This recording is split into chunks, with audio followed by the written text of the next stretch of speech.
खरं तर कोणत्याही निगेटिव्ह कमेंटला मी रिप्लाय नाही करत, पण काही गोष्टींना रिप्लाय देणं महत्वाचं असतं, त्यामुळं हा व्हिडिओ बनवतोय. एक मे बी ज्वेलर मित्र आहेत, त्यांनी कमेंट केली अशी, अरे हाच अर्धवट सोनार आहे, याला काही येत नसेल आणि हा लोकांना जादू दाखवायला चाललाय.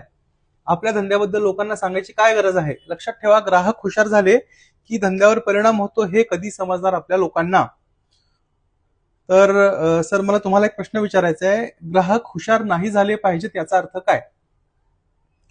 ग्राहक आज ऑलरेडी तुमच्यापेक्षा हुशार आहेत आणि असलेच पाहिजेत, आणि इन केस नसतील तर मी त्यांना शहाणा करेनच.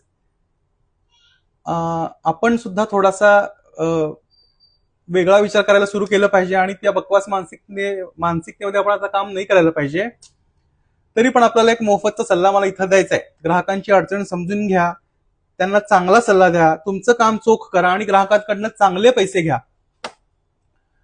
या तुमच्या असल्या फुटकळ मानसिकतेमुळं लोक ब्रँडेड शोरूम कडे वळायला लागलेत. त्यामुळं आपली क्रेडिबिलिटी कमवा आणि पुन्हा ग्राहक तुमच्याकडे खेचून आणा. All the best.